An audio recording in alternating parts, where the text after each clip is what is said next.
Thank you सभापति जी। जैसा कि हम लोग चर्चा कर रहे हैं कोरोना से मुतालिक, और इस वक्त पूरी दुनिया में चर्चा है थर्ड वेव की, यानी ओमिक्रॉन की। हमें इसकी तैयारी करनी चाहिए और इस तरीके से करनी चाहिए कि जो पहले दो वेव के अंदर हमारी तरफ से अगर कुछ लापरवाही या कमी रह गई है उसको दूर की जाए। जैसे जब पहले वेव आई तो अचानक एक दिन का लॉकडाउन लगाया गया और वो बढ़ते बढ़ते तकरीबन 50 दिन तक पहुंच गया। उसकी वजह से पूरे हिंदुस्तान के अंदर डर और खौफ का माहौल पैदा हो गया। तो मेरा कहना यह है कि इस तरह के स्टेप उठाने चाहिए कि माहौल ख़राब या डर का पैदा ना हो। मैं इसके अंदर एक और बात कहना चाहूँगा कि सरकार को कुछ एहतियात भी बरतनी चाहिए।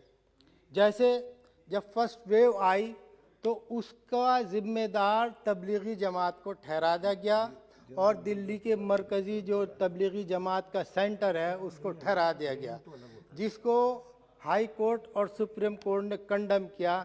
तो मेरा कहना है कि सरकार इस तरफ ध्यान देना चाहिए कि इस तरह की बातें आगे ना हो। ऐसे ही जब दूसरी लहर आई उस वक्त हमारी सरकार पूरी तरीके से तैयार नहीं थी। यही वजह है कि ऑक्सीजन की कमी हुई, ऑक्सीजन बाहर से मंगाना पड़ा, जल्दी जल्दी प्लांट लगाने पड़े। उसके बावजूद भी गांव और देहात के अंदर बहुत ज़्यादा कैजुअल्टीज़ हुई और ऑक्सीजन ना होने की वजह से वहाँ पर लोग मारे गए। मैं आपको एक बड़ी अजीब सी मिसाल देना चाहूँगा अपने लोकसभा सहारनपुर की, कि एक लड़के के पिता सिर्फ इसलिए मर गए कि वो ऑक्सीजन का सिलेंडर लेने गया था और जिस वक्त वो प्लांट पर पहुंचा तो उसको गिरफ्तार कर लिया गया। जब उसके पिता का देहांत हो गया तब उस लड़के को छोड़ा गया। तो इन चीज़ों को तरफ हमारी सरकार का ध्यान रहना चाहिए। मैं यहाँ पर अपने डॉक्टर्स, नर्स, मेडिकल स्टाफ और सफाई कर्मचारी और इसके साथ साथ पुलिस और प्रशासन के लोगों की तारीफ करना चाहूँगा कि इस दौर में उन्होंने बहुत अच्छा काम किया, हम उनकी तारीफ करते हैं।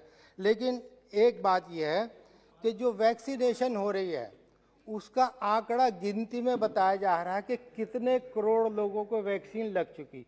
मेरा अनुरोध है कि इसको परसेंटेज के हिसाब से बताया जाए कि कितने आबादी के परसेंट लोगों को पहली डोज लगी है और कितने परसेंट लोगों को दूसरी डोज लगी है।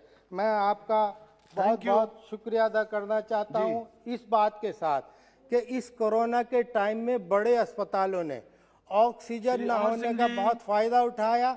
आईसीयू बेड के बहुत ज़्यादा चार्जेस किए गए। इसके लिए कुछ न कुछ माप प्लीज। Thank you.